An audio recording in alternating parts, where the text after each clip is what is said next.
Précédemment dans Superstream. Alors pendant que Juliette nous faisait faux bond pour arpenter le Comic-Con de San Diego, Émilie décrochait enfin une victoire à l'appel à un ami. Notre experte en Game of Thrones, Claire, venait partager sa déception face à la saison 2 de House of the Dragon avec un avis partagé par 54% d'entre vous. Toujours en deuil, Simon, notre passionné de charme, venait nous clamer son amour pour Prue, le personnage de la regrettée Shannon Doherty. Et vous avez été 77%, une victoire record, à partager son avis sur le fait que les producteurs de la série auraient dû virer sa rivale Alyssa Milano, l'inoubliable Phoebe, plutôt qu'elle, à la fin de la saison 3. Pour ce numéro de rentrée, une de nos invitées va devoir sortir de très bons arguments pour vous convaincre avec son avis très osé sur une série culte, mais on s'en reparle après le générique. Enfin, je préfère la pièce, mais j'aime. Tu défends les faibles voilà. et les opprimés. Voilà. C'est pour sortir les anciens dossiers, Laurent. Mais je sais que toi, tu attends. Je te fais un jingle maison. Superstream. Bonjour à tous et bienvenue donc dans ce 4e épisode de Superstream, le podcast de télé-loisirs consacré au streaming. Alors nous sommes de retour, plus en forme que jamais je l'espère, après les vacances pour parler des séries, films ou documentaires qui font l'événement sur Netflix, Canal+, Disney+, ou encore Prime Video. Pour ce nouveau numéro, on va voyager de Paris à une île déserte. Pour cela, vous allez être accompagnés par les plus géniaux de nos stewards et hôtesses de l'air, nos chroniqueurs bien-aimés, Marc Arlin, Juliette Osbrock et Émilie Lopez. Bonjour à tous les trois. Bonjour. Hello. C'était beau ce cœur. Alors Marc, Juliette, Émilie, c'est la rentrée. Nos auditeurs ont sans doute envie de faire le plein de nouveautés pour dissiper un peu le blues de cette fin de vacances, de la fin de l'euphorie des JO, des Paralympiques. Qu'est-ce que vous pouvez leur conseiller ce mois-ci ? Émilie, c'est toi la grande gagnante de l'appel à un ami le mois dernier. Alors, c'est toi qui as la parole.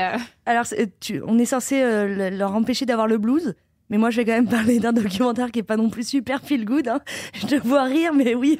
Donc, du coup, je vais vous parler, comme d'habitude et comme souvent, d'un documentaire de Netflix sur un fait divers. J'aime beaucoup les faits divers. Et il s'appelle American Murder, avec mon bel accent, Laci Peterson. En fait, l'histoire, c'est une femme enceinte de 8 mois qui disparaît la veille de Noël. Son mari prévient la police. « Ah, mon Dieu, ma femme, elle a disparu. » Et c'est un documentaire en 3 épisodes de 50 minutes. Très rapidement, on se rend compte que le mari n'est pas tout rose dans cette histoire. On se rend compte qu'il a une maîtresse. Et c'est une affaire qui a fait grand bruit aux États-Unis. On n'en a quasiment pas entendu parler en France. Enfin, en tout cas, moi, qui aime beaucoup les faits divers, qui suis passionnée de faits divers, c'est horrible de dire cette phrase, qui m'intéresse beaucoup aux faits divers, j'en avais jamais entendu parler. Et je trouve que c'est la force justement de Netflix de toujours mettre en avant des histoires assez fortes dont on n'aurait jamais entendu parler s'il n'y avait pas eu Netflix. Ça m'a un peu rappelé le documentaire sur l'affaire Watts, où pareil, même topo, un mari qui dit que sa femme a disparu. En fait, on se rend compte que c'est lui qui a zigouillé toute la famille. Je trouve ça assez fort, la façon dont c'est présenté. Il est encore une fois, comme souvent dans les documentaires de Netflix, très bien fait. C'est que 3 épisodes de 50 minutes. La fin est un petit peu longue, ça tire un peu sur la longueur tout le temps du procès. Mais voilà, je trouve ça important, encore plus aujourd'hui où les féminicides sont très présents, de montrer ce genre d'histoire et de montrer qu'un mec sous tout rapport, et ou un couple où on se dit tout va bien chez eux, en fait, ça peut vriller. Et rappeler que les bourreaux et les tueurs, les violeurs, c'est pas toujours les mecs qu'on décrit dans les films, à savoir des gros méchants. Ça peut être Monsieur Tout-le-Monde qui peut faire l'indicible. Je rappelle encore une fois que la femme était enceinte de 8 mois quand il découvre les corps, du coup. Donc, effectivement, pas feel good du tout pour commencer cette rentrée, mais un nouveau documentaire intéressant. Donc, coup de cœur pour toi, Émilie. Totalement. Juliette, toi, c'est plutôt un petit coup de gueule, je crois. Ouais, du coup, pas hyper feel good non plus. Ouais, alors on commence mal cette rentrée. C'était une série qui te faisait saliver, mais... Exactement, ouais, joli. C'était le retour de The Bear, qui est devenu l'une des séries phares de Disney+, avec le devenu très hype Jeremy Allen White, dans le rôle d'un chef talentueux qui revient à Chicago pour reprendre l'affaire familiale. Alors moi, j'avais dégusté et même dévoré les 2 premières saisons. Je m'étais laissée complètement hypnotiser par l'effervescence de cette brigade, les personnages complètement à fleur de peau. Et puis une approche très inédite de la gastronomie sur écran, que ce soit grand écran ou petit écran. Donc franchement, les 2 premières saisons m'avaient vraiment emballée. Et là, patatras, c'est la déception. En fait... on arrive à la saison 3, donc la sandwicherie familiale est enfin devenue un restaurant gastronomique. Mais pour moi, c'est complètement une saison qui manque d'enjeux. On a complètement perdu le rythme frénétique des rapports dysfonctionnels entre les membres de la brigade et puis la famille de Carmi, qui est le personnage principal. Et puis d'un coup, en fait, la série a les défauts de ses qualités, c'est-à-dire que ce qui essayait d'élever la gastronomie au rang hyper artistique dans les séries qui n'avaient jamais été réussies, et ben là, ça devient un truc qui se veut trop intello, où l'esthétique, ça devient une démonstration complète. Et du coup, la sanction, elle est immédiate, c'est qu'on s'ennuie profondément dans cette saison. Il ne se passe quasiment rien. On a les 3 premiers épisodes où l'intrigue n'avance pas. Ça reste quand même une série. Et donc, l'idée, c'est vraiment quand même de faire avancer l'intrigue des personnages, l'histoire des personnages. Et là, ça patine complètement.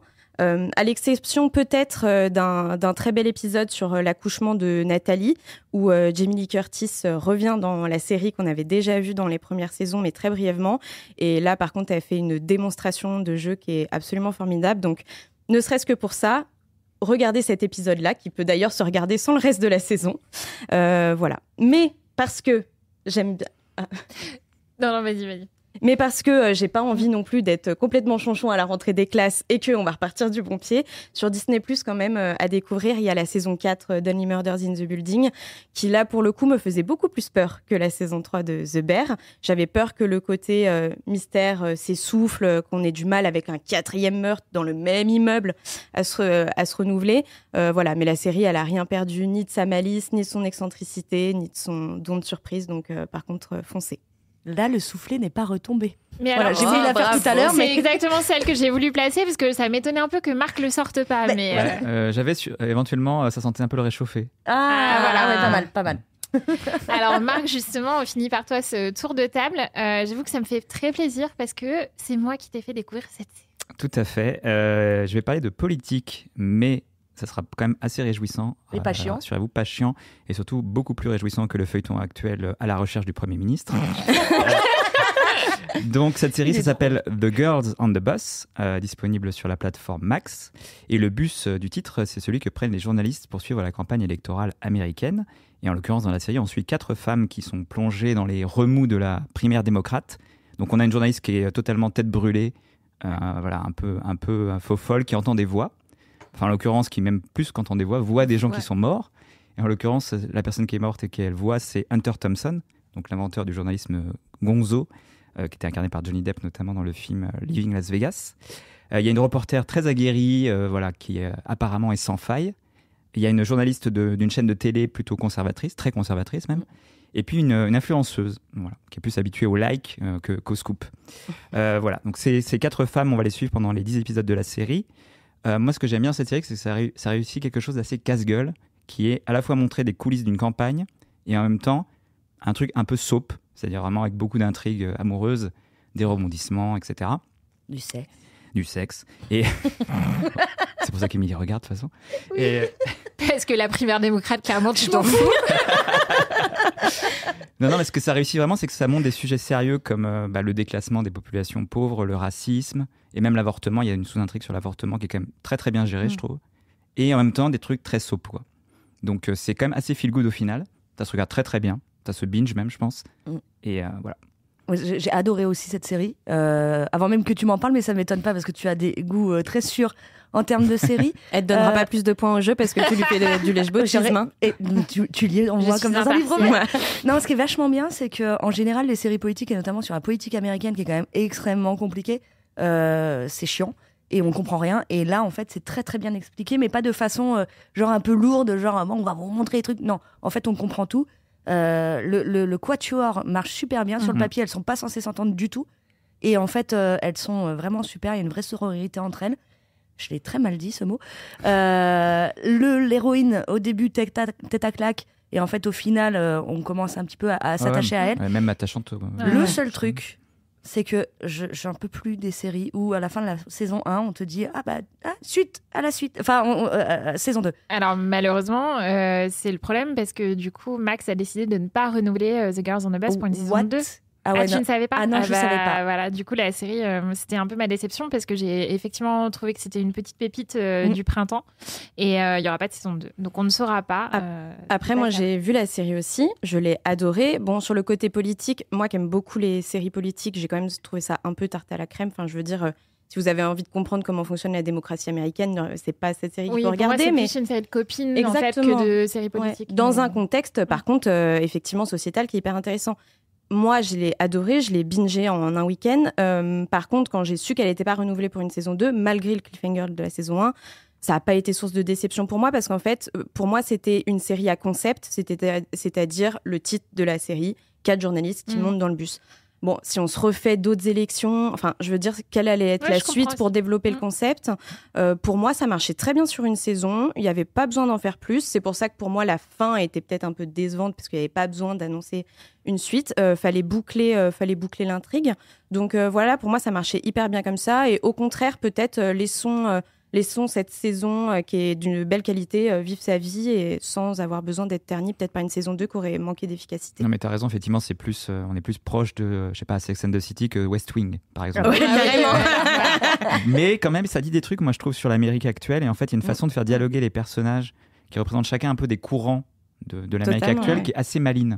Il y a sur la vision du journalisme aussi, parce qu'elles sont pas du tout les mêmes profils. Et puis aussi, effectivement, oui, sur la vision de l'Amérique, même de la politique et des candidats américains, parce que par exemple, l'un des candidats à la primaire, c'est un acteur de cinéma qu'on a pu voir dans la politique américaine. Ça fait complètement référence à Ronald Reagan. Oui, ou les gens qui veulent que Dwayne Johnson se présente. Oui, parce que c'est un star de film d'action en plus. Ouais, Ronald Reagan et sa femme étaient des stars d'Hollywood avant d'accéder Non, au et puis en pouvoir. plus, les personnages ont une vraie évolution au cours de la série, je trouve, et certains prennent vraiment de l'ampleur. Par exemple, le personnage de l'influenceuse qui est un petit peu agaçant au début, même si finalement il correspond à un certain type de cliché sur les influenceurs, qui est probablement vrai. Il est quand même assez intéressant, il évolue de façon assez intéressante, je trouve. Il évolue de façon intéressante, mais moi qui ai grandi quand même avec les influenceurs, cette culture de l'influence sur les réseaux sociaux, j'ai quand même trouvé le personnage hyper caricatural. J'avais vraiment l'impression que ça avait été écrit par des gens qui avaient vraiment 30 ans de plus qu'elle, quoi. Et du coup, c'est un peu dommage parce que tu te déconnectes du perso dès le début. En gros, Marc et moi aurions pu l'écrire, quoi. C'est ça. À peu près, ouais, tout à fait. J'avais pas fait le calcul, mais d'ailleurs, c'est intéressant parce que la série a été co-créée par Julie Plec, qui est une des créatrices de Vampire Diaries. Et en fait, la série s'inspire d'une histoire vraie, celle d'une journaliste politique américaine qui a raconté dans son livre Chasing Hillary justement les coulisses des campagnes comme ça. Donc, c'est un mélange assez intéressant. On va finir par une petite nouveauté qui est débarquée en août sur Netflix et qui a beaucoup plu aux internautes de Télé Loisirs. Il s'agit de la série mexicaine Accidente. Alors, je sais pas si... Ah bon, tu vas pas être d'accord avec eux. Alors, c'est en 10 épisodes et ça raconte une fête d'anniversaire qui vire au drame. Et visiblement, voilà, ça a suscité beaucoup de commentaires parmi nos internautes. Laetitia qui nous dit « Je suis à l'épisode 3 et j'ai déjà pleuré ». Laurie, une excellente série pleine de rebondissements.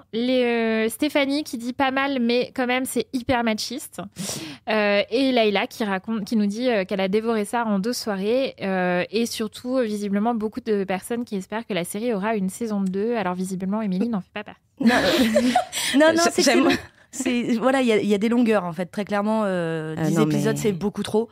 Au-delà des longueurs, est-ce qu'on peut parler de ce pitch ? Donc Laurie parlait de beaucoup de rebondissements. Le pitch de base, je tiens quand même à rappeler que c'est des gens qui meurent parce qu'ils s'envolent avec un château gonflable. Alors j'avoue qu'on a beaucoup pratiqué les châteaux gonflables cet été, donc peut-être pas que je regarde cette série. J'avoue, quand j'ai dit à ma compagne le pitch, elle m'a regardée, elle me dit « T'es pas sérieuse ?» Je dis si. Et donc elle me l'a répété 4 fois. J'ai dit non, mais tu pourrais répéter 4 fois, ce sera le même pitch. Pour moi, c'est l'accidenté de scénario surtout. Alors je vous conseille la news de Télé Loisirs sur justement la série. Et est-ce que c'est plausible qu'un château gonflable s'envole ? Ce sera le mot de la fin pour conclure cette séquence. Katia Rimbert, la journaliste qui va nous rejoindre dans une minute pour le parti pris du mois, devrait sans doute regarder The Girls on the Bus pour se remettre de ses émotions après s'être énervée contre la nouvelle saison de l'une des séries les plus populaires de Netflix.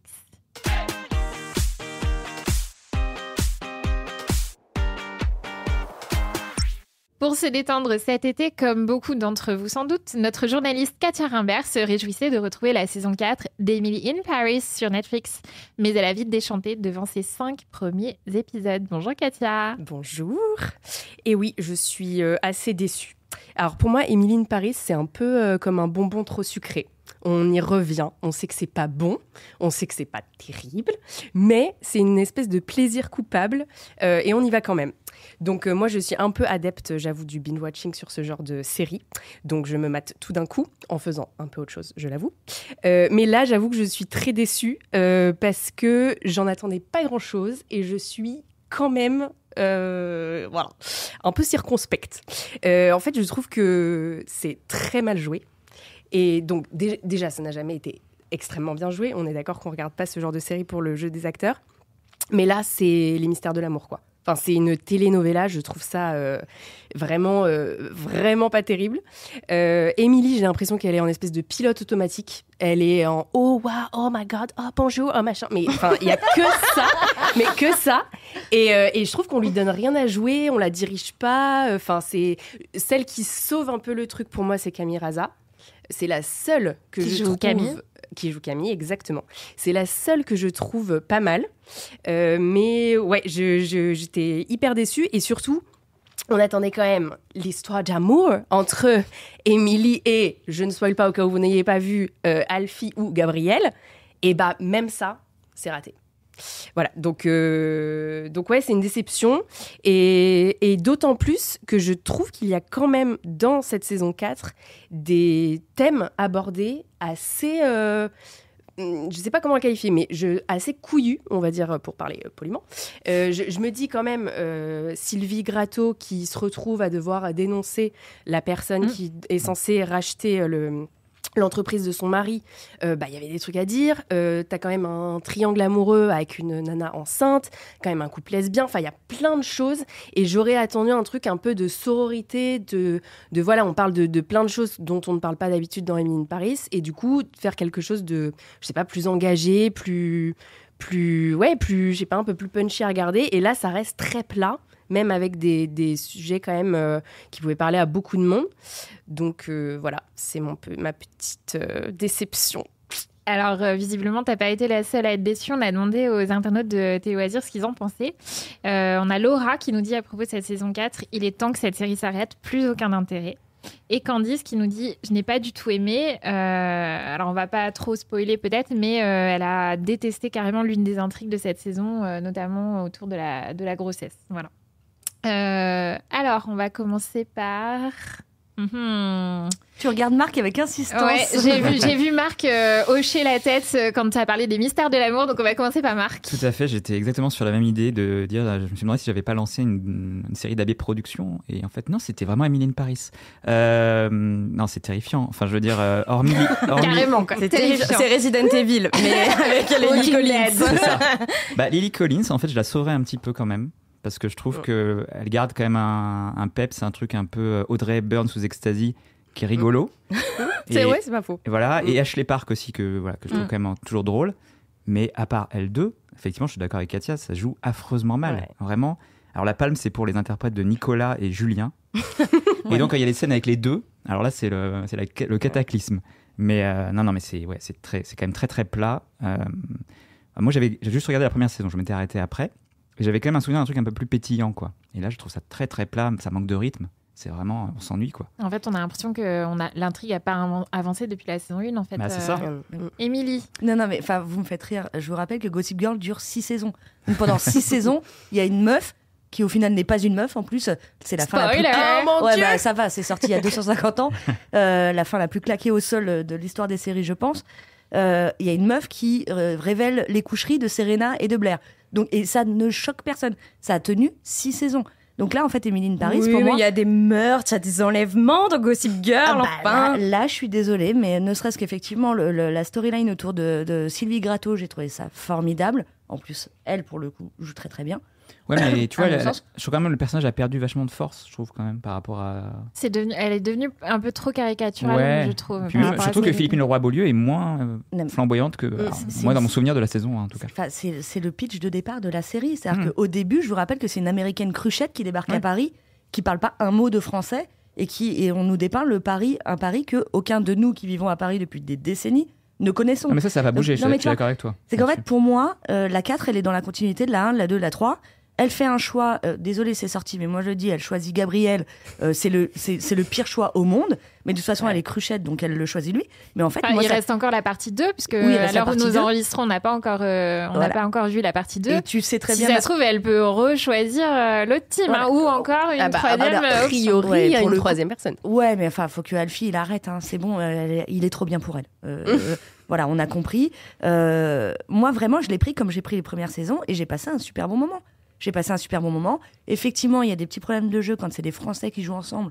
Mais ce problème-là, à chaque fois que c'est un Américain qui filme des Français qui jouent ensemble, mais en fait, il les dirige pas parce qu'il comprend pas ce qu'ils disent. Mais moi, je pense que c'est même pas ça. C'est voulu que ce soit mal joué. En fait, c'est une intention de direction. C'est-à-dire que, pour moi, Katia, tout à l'heure, elle a dit le bon mot, c'est une telenovela.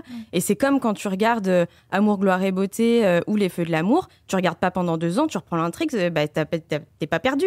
Mais en fait, pour moi, c'est même pas parce que c'est un directeur américain qui dirige des Français. C'est de l'intention, quoi. C'est le but. Partie du cahier des charges. Mais complètement. Et pour moi, le bon mot, effectivement, c'est telenovela. Et tout à l'heure, Katia parlait de bonbons trop sucrés. Moi, Emily in Paris, c'est ma théorie de la nuggets potatoes. C'est-à-dire que... tu nous la chacun sa métaphore. C'est-à-dire que je sais qu'il faut pas que j'en mange. Mais tu vois, quand je rentre le soir, que j'ai pas envie de me faire à manger et que le paquet de 6 est posé devant moi, je vais le manger. Je vais pas aller passer 3 heures en cuisine à me faire un risotto langoustine. Donc, tu vois, belle métaphore. On revient dans The Bear. J'ai la dalle. Ça y est, j'ai faim. Sur une échelle des séries où tu vois, Emily in Paris, c'est nuggets potatoes et Succession, c'est le risotto langoustine. Bon, il y a des soirs, t'as envie d'un nuggets potatoes. Et en fait, effectivement, pour moi, il y a pas de déception. J'attends pas que l'intrigue avance. J'attends qu'Emily fasse n'importe quoi. J'attends qu'elle fasse les mauvais choix.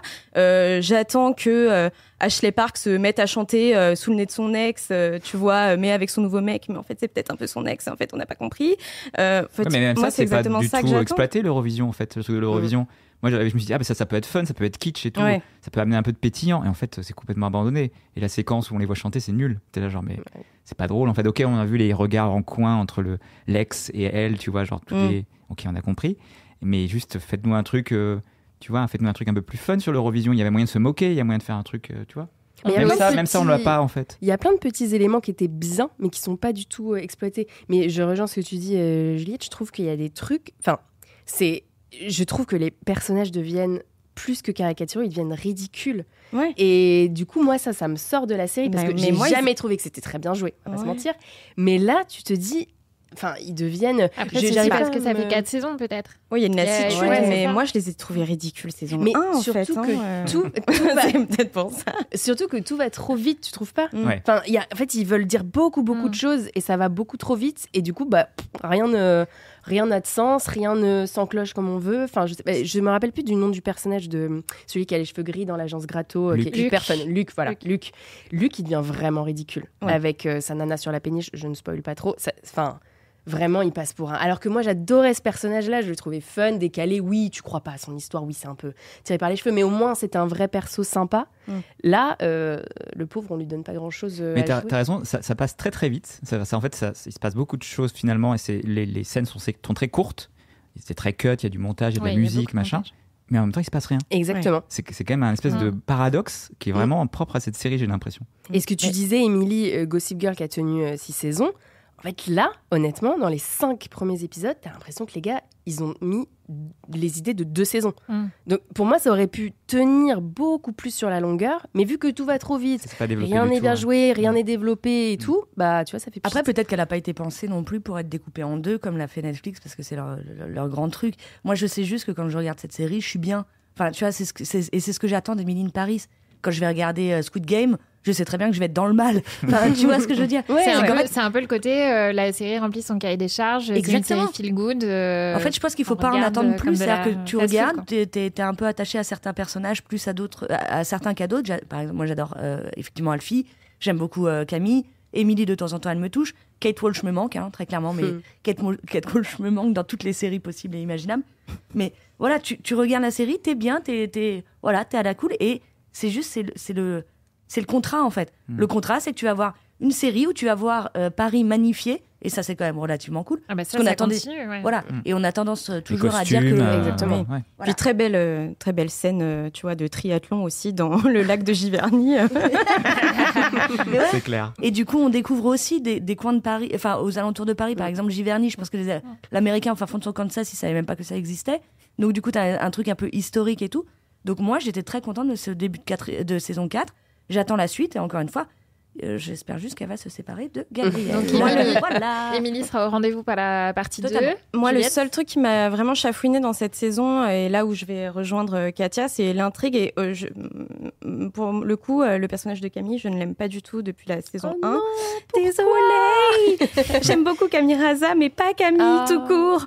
Et j'ai trouvé affreuse cette intrigue de couple lesbien où en fait, c'est pas vraiment un couple parce qu'en fait, elle reste à moitié vivre chez son ex et qu'elle a... En fait, là, pour moi, là où, en fait, Emily in Paris, ça assume tout, ça assume toutes les extravagances, toutes les incohérences de scénario et tout. Là, j'ai trouvé que ça restait un peu conservateur et c'est là qu'on se rappelle que c'est quand même une série en France, mais qui est faite pour les Américains, où c'est, oui, Camille, là, d'un coup, elle est en couple avec une femme, on se dit, oh, wouh, enfin un peu de progressisme dans les rapports amoureux dans cette série. Et en fait, non, elle a envie d'être avec Gabriel. Et effectivement, là, on reboucle à la saison 1 où c'est encore Émilie, Camille, Gabriel. Et ça, j'ai trouvé que c'était du gâchis parce que ils avaient commencé à bien établir ça en saison 3. C'était assez chouette d'avoir ce truc avec, je sais plus le nom du personnage, mais la grecque. Et Sophia, je voilà, crois. Sophia. Et voilà. Pour le coup, je rejoins là-dessus Katia, ça c'était du gâchis. Mais tu vois, pour le coup, quand on se rappelle pas des noms des personnages, c'est que c'était mauvais. C'est vrai. Et tu vois, Luc, c'est un de mes personnages préférés. Je ne me rappelle même plus de son prénom. Là, Sophia, on n'arrive pas à s'en rappeler. Alors qu'on a bossé, hein. On n'a pas l'air comme ça, mais on a bossé.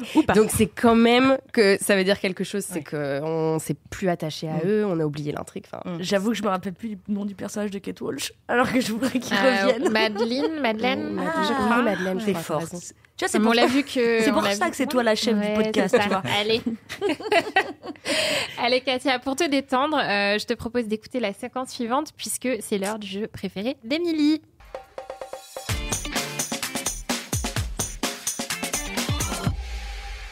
Plus besoin de vous présenter le grand jeu de Superstream, l'appel à un ami. J'ai demandé conseil à ChatGPT pour vous concocter des questions autour des programmes de streaming. On va démarrer par une petite nouveauté. Je vais vous donner un titre alternatif trouvé par ChatGPT et vous allez devoir trouver de quelle série ou de quel film on parle. Bon courage.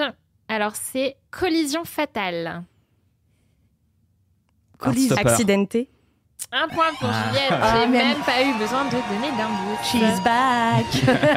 Oh yeah. Donc la série effectivement succès surprise de Netflix dont on a parlé tout à l'heure. Deuxième titre, Coup de veine. Coup de veine. Chance. Coup de chance. Coup de veine. Deuxième, non. Seconde chance. Non. Lucky. Un film La, qui est... la chanson. Non, un film qui est sorti cet été sur Prime Video, si vous l'avez vu. Jackpot. Voilà, Ah jackpot ouais. pour Marc. Moi j'ai fait Passer à j'ai pris côté des de ce truc. Ah ouais, puis j'étais Alors. dans la piscine, moi je suis désolée. Troisième titre, Chronique de la petite ville. Bridgerton. La petite maison à la prairie. Downton Abbey. Non. Big Little Lies. Non. Je peux vous donner une alternative qui est Les enfants du Colorado. Je sais pas si ça va beaucoup Virgin vous River. aider. Non plus. Non, c'est pas Ce n'est pas Eldorado. Colorado. Une fan médecin. Non plus. Ma vie avec les Walter Boys. Ça aurait Outer pu. Banks. Non. C'est en deux mots, comme Outer Banks. Le nom d'une ville. Ah, c'est pas ta série que t'adores là? Ah non, pas du tout. Voilà. Moins 2 points pour Émilie. Et Elle était à 0, ça fait moins 2. Une série animée. Une série animée. Avec un nom de ville dedans. Mais Juliette, t'es revenue, t'es censée tout gagner. Elle met la pression. Allez, ça va être un 0 pour vous sur 0, celle-là. South Park, qui Ah. cartonne sur Paramount Plus depuis qu'elle est Ah bah. diffusée sur Canal. On a Lucas derrière notre ingé son qui s'énerve parce qu'on n'a pas trouvé. Et dernier titre, L'Alliance. The Union. Bravo Ah oui, Juliette, joli. The Union, J'aime film pas du tout ce d'action jeu. qui cartonne sur Netflix. Allez, on l'avait testé lors de l'épisode dernier. Je vous donne 3 noms qui ressemblent à une star, toujours selon ChatGPT. Attends, moi je connais pas j'étais pas là. Petit retour en arrière. Tu nous as pas écouté? Alors, je vous donne 3 noms de personnalités qui ressemblent, selon ChatGPT, à une star. Et donc, avec ces 3 noms, il faut que vous deviniez de qui il s'agit. Alors, les 3 noms, tiens, puisqu'on parlait d'elle tout à l'heure, Lily Collins, Mia Goth C'est qui? et Elle Fanning. Donc elle est blonde? Euh, Non, elle est châtain. ouais, Jenna elle Ortega a changé de couleur. Non. Non. Sarah Michelle Gellar? Je sais pas. Millie Bobby Brown. Ah, Je pense que c'est une actrice que tu aimes bien, Marc, je dirais. Nathalie Portman. Non, Ah, bien tenté. Plus jeune a priori, parce que vu les noms plus jeune. proposés. celle qui a un nom Accouché dehors. hispanique. Mais c'est pas Jenna Ortega? Non, que t'aimes bien, dont on parle souvent au pôle. Ah, Anna de Armas? Non. Bien tenté. C'est quelqu'un qu'on a vu sur Netflix pour une série qui avait cartonné il y a quelques années, une mini-série. Ah oui, Anya Taylor-Joy. Ouais. Anna Taylor-Joy qui va revenir dans une nouvelle série 4 ans après le jeu de la dame qui s'appelle How to Kill Your Family, adapté d'un roman. Ensuite, on a Logan Lerman. Mais Que des gens qu'Émilie ne connaît pas. Je connais pas ces gens. Thomas Brody Sangster. Ah, ça oui. Ça, quand même, hein, le petit gamin de Love Actually. Et Asa Butterfield de Sex Education. Will Poulter. Non. Ah, c'était pas mal. Ah, aussi, c'était toi. pas mal. Mm. Je suis nulle à ce Joe jeu. Locke de Heartstopper. Non. Je sais pas du tout. C'est dur ça. hein. C'est dur ce jeu. Ouais, hein. ouais, non, ce jeu est beaucoup trop dur. Bah, je suis surtout quand désolée. on sait pas qui c'est Logan Lerman. Alors, c'est un acteur qui a commencé très jeune aussi au cinéma. Et Macaulay qui Culkin qui a cartonné dans une série ces dernières années. qui a commencé. L'un des frères. Je sais pas s'il a un frère. Ah, bah s'il a pas de frère, c'est pas lui. Euh, Je croyais que c'était les petits de Zack et Cody là. Ah, non. Ah, Zac Efron? Non, ce n'est Non. pas Bah, si- vaut mieux pas Et tout de comment suite. Hein. C'était Freddie Highmore. ah. Révélé par Charlie et la chocolaterie, qui a Mais ensuite oui. fait Good Doctor et qui sera la future star de la série The Assassin sur Prime Je Video. comprends mieux le lien avec Logan, blablabla. Ouais, voilà. Alors, plus simple peut-être, on va continuer avec les traditionnels résumés concoctés par ChatGPT. Alors, il s'agit d'une série. Un pays isolé du monde par un mur où surviennent des crises Game of révélant Thrones. les dangers du nationalisme. Ça aurait pu, mais c'est pas Game of Thrones. Tu peux Ouais. répéter le Un pitch? pays isolé par un mur où surviennent des crises révélant les dangers du nationalisme. The Dome. Non. Ah, Under the Dome, tu voulais Non. tenter? Ah, c'est pas mal. Ça a démarré à cette rentrée-là. Les crises du nationalisme. Avec un mur. Alors, on est en train de mimer une personne qui a comme ça, là, mais je trouve pas du tout. Les anneaux de pouvoir. Non. C'est sur quelle plateforme? Ça a démarré sur Canal+. The Fortress. Le Fortress, exactement. C'est Mais un une peu aidé. science-fiction qui vient de démarrer sur Canal+. Cette fois, on cherche un personnage. Ça devrait aller plus vite. Optimiste et bienveillant, cet entraîneur utilise l'humour et Le l'empathie. Ted Ted Lasso. Lasso. Oh non, laisse-le-moi, Ted Lasso, s'il te plaît. Bon, allez, Elle est à je te laisse. 0, t'es à Mais 3. Émilie, t'as pas de fierté, c'est-à-dire que les seuls points que tu gagnes, c'est ceux que tu réclames. J'ai aucune fierté à ce jeu. Je veux juste avoir un point pour pas être totalement humiliée. Allez, la dernière étape. 4 mots. Plus vite vous trouvez, Ah. plus Ah, on aime vous bien avez ça. de points. Comédie, Mhm. féminisme, Mhm. non. Girls on the Bus. Émancipation, Sex and the City. stand-up. Ah, Mrs. Maisel. Ouais. Ah. Marc, elle est en train de survoler ce jeu-là. Si même Marc il se met à bien jouer. C'est moche. 4 chiffres, même principe. 2001, L'Odyssée de l'espace. 281 millions de dollars. Gossip Girl. Non. Urgence. Non, c'est un film. Seigneur des Anneaux. 12 kilos. 12 kilos? 12 Ouais, kilos. 12 kilos. Ce que j'ai pris cet été. Et 3. Waouh. Harry Potter. Bah pourquoi 3? Il y a eu plus que 3 films Harry Je Potter. sais pas, ils Les sont 3 3 films. copains. 3 films. Donc 2001, c'est la date de sortie. 280 millions. On a 10 millions de dollars Ouais, millions de dollars de recettes, j'imagine. de recettes au box-office. Note, 12 kilos, donc un acteur qui a perdu 12 kilos, qui a pris 12 kilos. Ouais.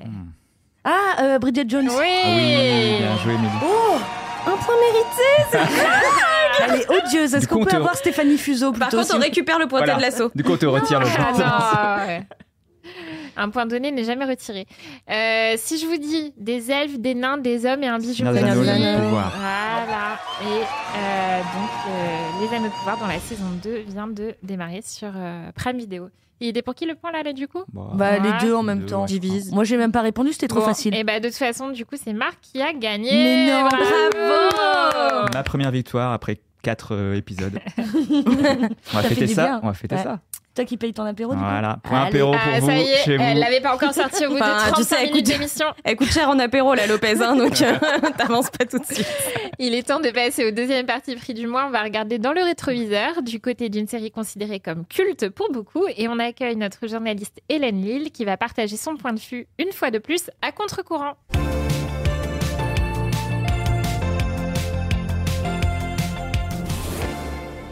Bienvenue Hélène. Alors Hélène, je commence à penser que tu aimes les défis, que tu aimes vraiment être à contre-courant. Le mois dernier, tu as osé affirmer que tu préférais Big Bang Theory à Friends, qui était déjà très courageux face à Emily. Cette fois-ci, tu viens nous dire que tu as aimé la fin de Lost. Alors oui, vous avez bien entendu, Hélène fait partie de cette espèce très rare de spectateurs qui a apprécié la fin si critiquée de Lost. Pourquoi donc ? Eh bien, pour plein de raisons. Visiblement, je suis un peu maso. J'adore avancer avec vous à l'échafaud. Donc Lost, les disparus, c'est une série culte de la pop culture, une série à l'ancienne, avec des saisons très longues, des épisodes très longs, des cliffhangers à couper le souffle. À l'époque, on regardait les séries à la télé, on devait attendre une éternité pour savoir ce qui se passait après. Et puis Lost, c'est une série qui a un peu changé l'histoire des séries, une petite révolution avec un pilote hors de prix, qui est toujours aussi bien noté. Mais si le début fut très réussi, la fin fut quelque peu décriée. Et figurez-vous que je fais partie, donc, comme tu l'as dit, des rares personnes à avoir aimé le dernier épisode, sobrement intitulé « Fin ». Visiblement, ils avaient effectivement plus trop d'inspiration.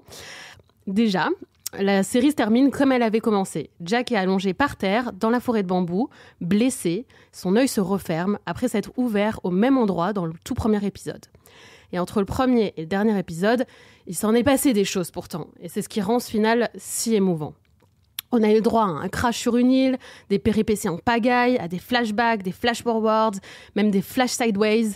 C'est vrai qu'on s'est un peu emmêlé les pinceaux, y compris les showrunners, qui ont ouvert plein de petites boîtes à questions en omettant d'en refermer certaines. Et c'est, je pense, ce qui a le plus crispé. En fait, on attendait des réponses et on ne les a pas toutes eues.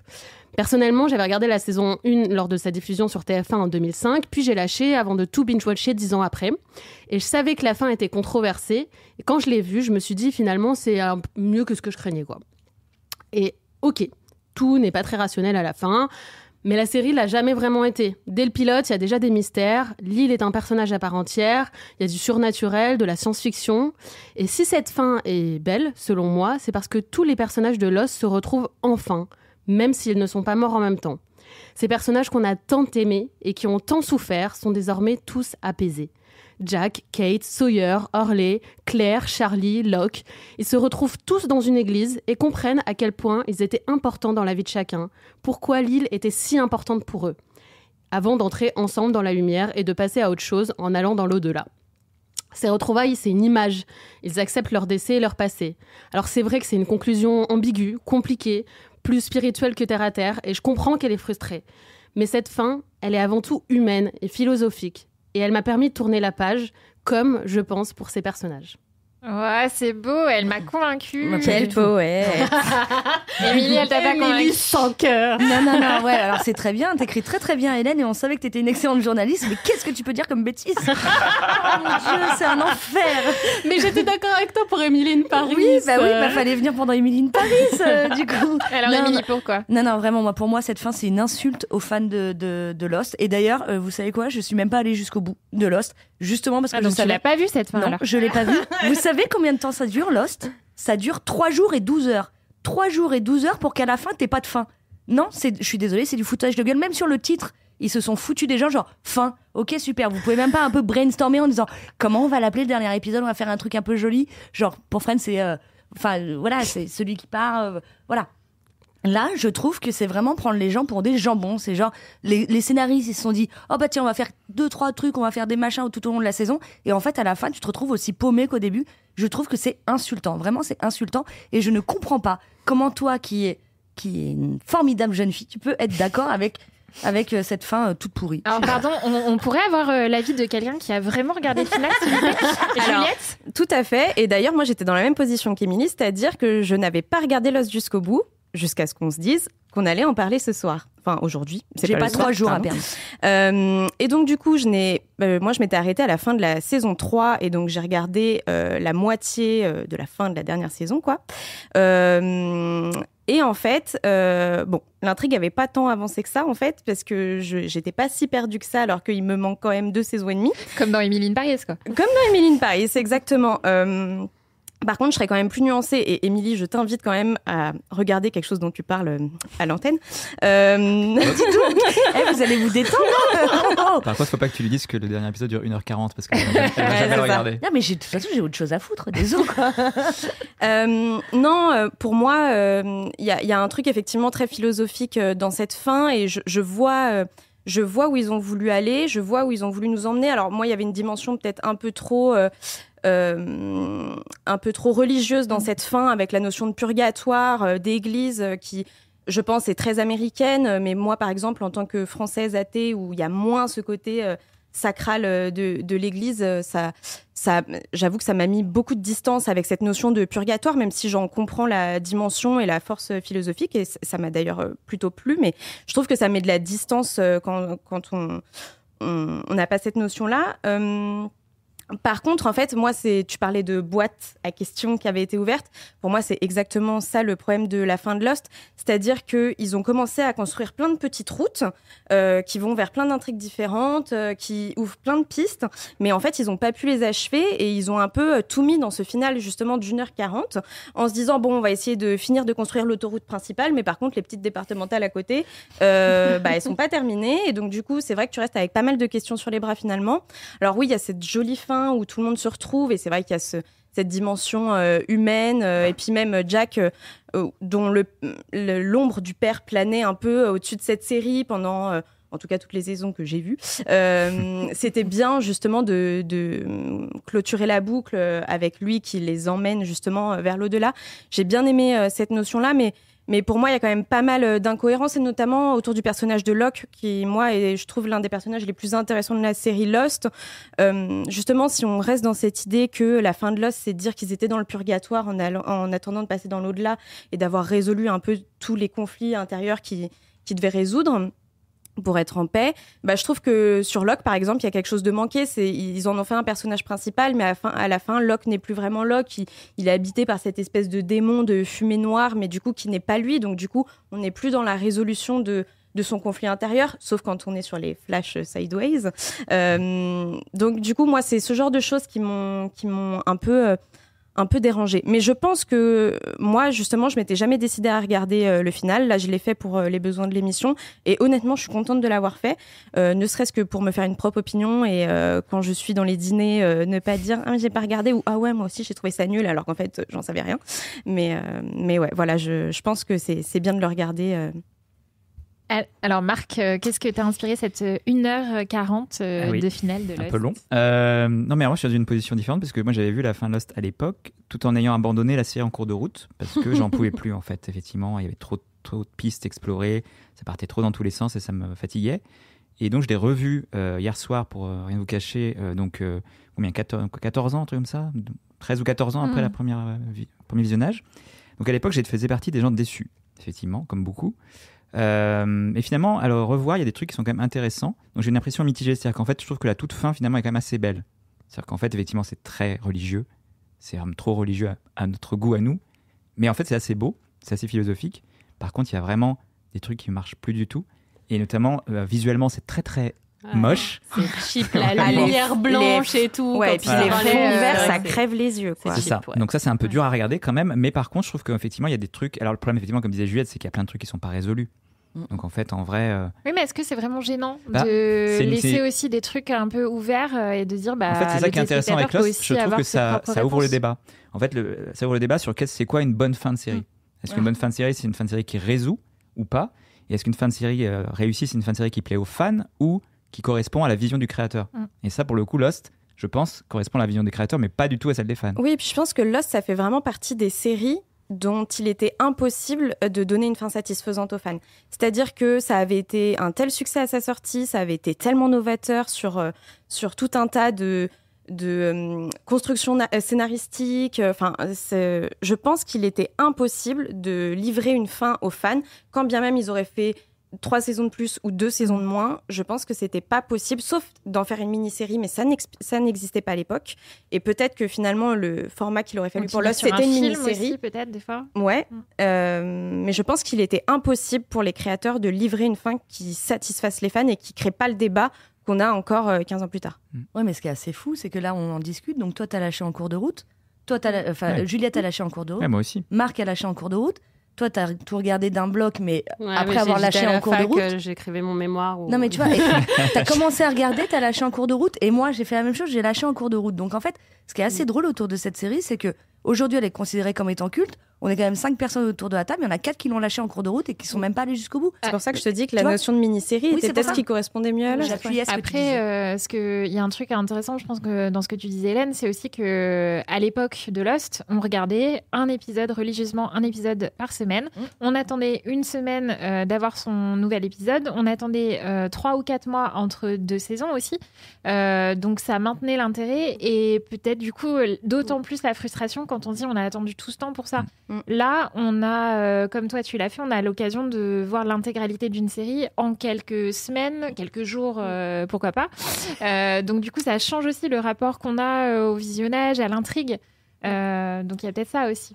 Et je pense... Oui, je pense que ce qui a beaucoup frustré, c'est qu'à l'époque, pour ceux qui regardaient en direct à la télé, la chaîne ABC avait teasé sur le grand final à grand renfort de pub en mode The answers are coming et tout. Donc je pense que les gens s'attendaient vraiment à des réponses. Et finalement, les réponses n'étaient pas toutes là, quoi. Ils n'auraient pas dû teaser comme ça sur des réponses pour finalement faire un truc très philosophique, spirituel, etc. En tout cas, c'était intéressant cette saison-là d'avoir sous cet arc narratif de réalité alternative, qui était vraiment, je pense, un truc intéressant, mais qui du coup était aussi un peu un écran de fumée pour ne pas répondre aux questions ou essayer un peu de faire oublier tous les trucs qui avaient été, toutes les pistes qui avaient été commencées et jamais vraiment répondre. Mais après, je suis d'accord. Moi, sur la toute fin, finalement, je l'ai réévalué en revoyant. Mais après, ça n'empêche pas qu'il y a quand même beaucoup de problèmes sur cette série au fil des saisons, quoi. Merci Hélène d'avoir osé exprimer ton point de vue, pas comme les autres. D'avoir affronté les foudres d'Émilie Lopez. De la rédaction. Et si vous voulez faire comme Hélène et voir ou revoir l'intégralité de Lost, elle était déjà disponible sur Disney+, et elle est donc arrivée en intégralité aussi cet été sur Netflix. En 2004, juste avant le lancement de Lost, les journalistes croyaient-ils à cette nouvelle série à venir? C'est la question que nous allons nous poser, nous, pour les futures sorties qui nous attendent ce mois-ci sur les plateformes de streaming.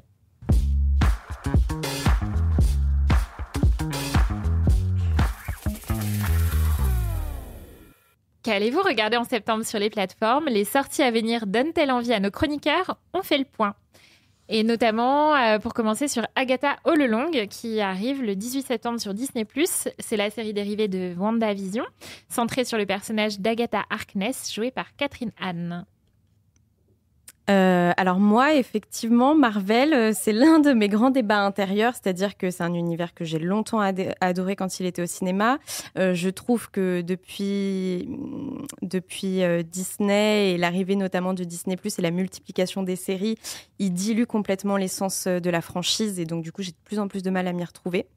Mais je reste optimiste, donc j'avoue qu'Agatha All Along, parce que elle est liée à WandaVision, qui pour moi a été l'une des meilleures séries Marvel qu'ils aient réussi à faire, ça me donne de l'espoir. J'ai quand même envie de la regarder, mais voilà, j'ai peur qu'il y ait ce problème qu'il y ait eu sur toutes les dernières séries Marvel, à savoir que on fait vraiment du fan service, on fait vivre l'univers pour faire vivre l'univers, mais on n'a plus vraiment quoi que ce soit à dire. Donc j'ai envie d'y croire encore, mais j'ai peur. Ouais, d'accord avec Juliette sur l'épuisement de Marvel, mais aussi j'y crois parce que WandaVision et parce que Catherine Hahn dans le rôle principal, qui est une super actrice. Et j'espère effectivement un truc un petit peu différent, quoi, qui sort un peu du lore Marvel classique où on va être un peu à raccrocher les wagons, à faire des clins d'œil et tout ça. J'espère un truc un peu plus foufou, quoi. En tout cas, c'est ce que la bande-annonce laisse supposer avec un concept pour le coup. Et moi, je suis assez d'accord. Il n'y aurait pas le raccrochement à WandaVision. Très clairement, j'aurais dit non. J'en peux plus. Il y a trop de séries, il y a trop de trucs, il y a trop de... L'univers, il y en a... Voilà, t'es paumé, t'en peux plus. Et rien que pour le côté... parce que WandaVision, effectivement, était une excellente série. Je vais quand même jeter un œil. Je suis pas en attente. C'est si jamais j'ai un peu de temps en faisant un puzzle, je vais regarder. Mais why not? Voilà, c'est un petit why not. Alors, de Marvel, on va passer à DC Comics avec The Penguin qui arrive le 20 septembre sur Max, avec un Colin Farrell a priori totalement méconnaissable dans le rôle du pingouin, personnage issu donc de l'univers de Batman. Why not, Émilie? Ah non, mais là, c'est au-delà de why not. Je l'attends de pied ferme. J'ai très, très, très envie de voir ça. Parce que Colin Farrell ou parce que le pingouin? Parce que les deux, en fait. Colin Farrell, excellent acteur, grand acteur qui est effectivement méconnaissable comme on s'en doute. The Penguin, c'est un personnage qui est très fort. Tout ce qu'on a pu faire autour de cet univers-là. Et je vois, la bande-annonce montre que ça va être un truc très sombre, très chiadé. Donc là, vraiment, je suis comme une dingue. Je compte les jours. Pour le coup. Ouais, on a l'impression que la série, ça va être un peu la suite du film Batman avec The Batman avec Robert Pattinson. Donc on est vraiment dans le même univers. Le film était vraiment très bien. Donc à voir ce que ça donne sur une série aussi. Je suis un peu curieux du coup. Est-ce que ça peut fonctionner sur plusieurs épisodes, voire plusieurs saisons? À voir. Après, évidemment, c'est très, très attrayant. Colin Farrell, voilà. Il était incroyable dans le film. Enfin, il avait assez peu de scènes finalement et on s'en rappelle vraiment très fort de lui, quoi. Et c'est compliqué de faire un pingouin dont on se souvient parce qu'il y avait Danny DeVito qui était génial. Il y a eu beaucoup d'incarnations. Ouais. Donc, et là, je pense qu'il y a de l'argent. Donc du coup, en fait, on aura un truc vraiment très quali, un peu comme on peut se le dire très souvent sur les séries Apple TV. On voit qu'il y a de l'argent, il y a une belle prod, une belle lumière, des bons acteurs. Je pense que vraiment, ça va être on va se prendre une belle claque. Moi, je pense qu'il y a de l'enjeu parce que, au même titre que là, on parlait de un peu l'effet Marvel où l'univers se délite un petit peu. D'ici, il y a eu ça parfois aussi avec la multiplication des films, notamment au cinéma, pas tant en série. C'est vrai que c'est encore un format qu'ils ont assez peu exploré, donc c'est un peu leur chance. Je pense que d'ailleurs, The Penguin, c'est pour ça un peu qu'ils se lancent dessus, c'est qu'ils se lancent dans le format sériel parce qu'il y a un vrai essoufflement de la franchise et de l'univers DC Comics au cinéma, et que leur seul mince, j'ai plus le mot. Leur seule valeur sûre, ça reste Batman et l'univers de Batman qui est très sombre. Voilà. Donc moi, j'attends une série très sombre. Je pense qu'ils sont capables de nous la donner. Les premières images sont hyper prometteuses.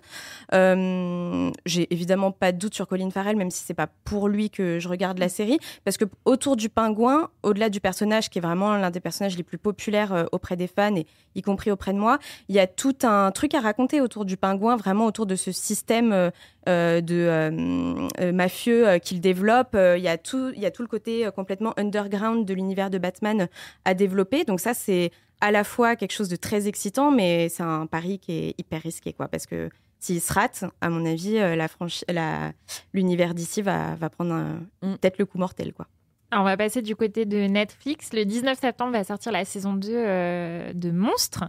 Après une saison 1 centrée sur Jeffrey Dahmer, c'est donc la série d'anthologie de Ryan Murphy qui revient et qui s'intéressera cette fois aux frères Lyle et Eric qui ont tué leurs parents dans les années 80.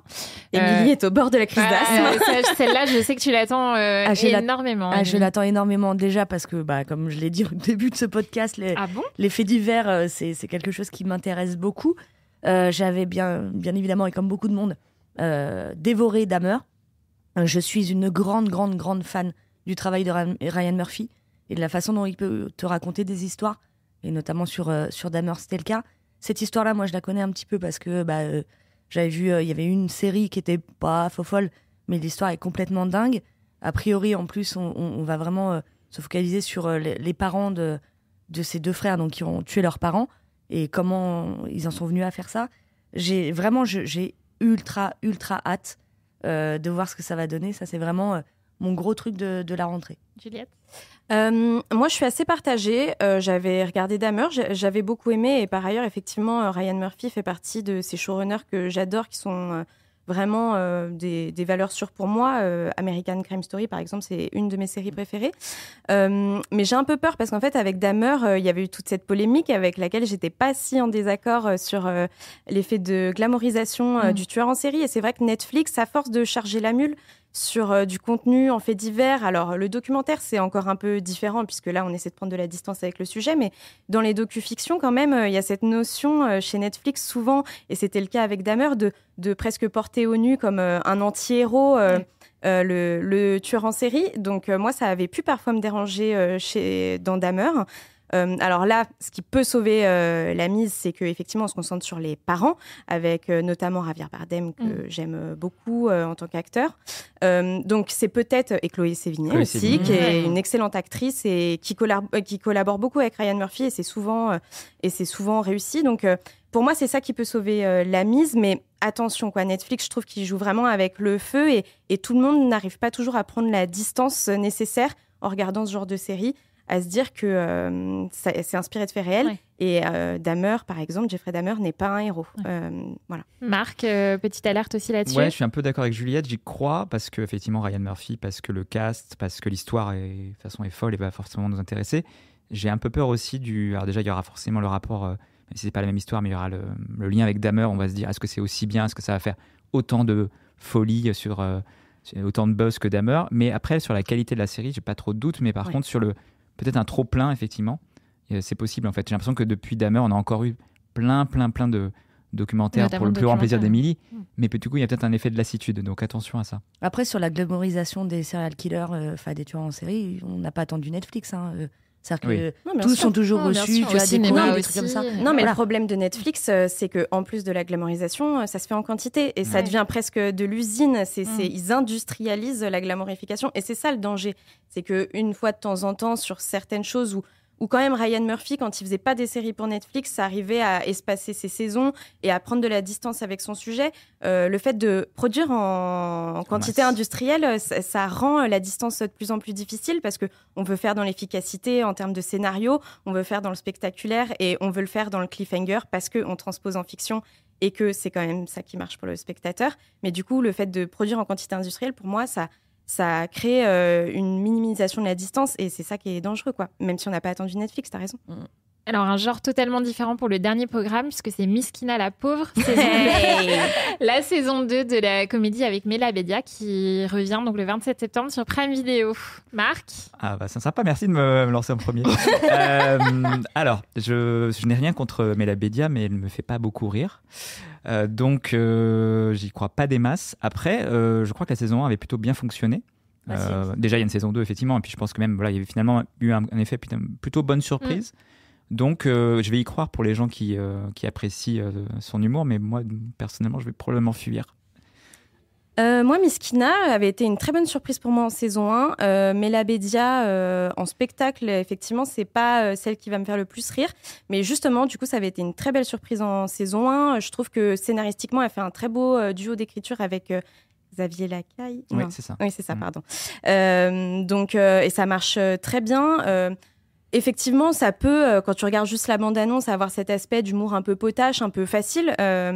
De la famille de banlieue et tout, mais c'était beaucoup plus profond que ça. Il y avait vraiment toute la notion d'exploration, de retour aux racines, d'intégration aussi en France quand on est une famille d'origine algérienne et de culture musulmane. Donc, et c'était abordé, ces aspects-là étaient abordés avec pas mal de sensibilité, j'ai trouvé, de la distance, de l'autodérision, mais tout en nuance. Moi, honnêtement, je parie bien sur la saison 2 s'ils arrivent à garder la lancée de la saison 1. Émilie ?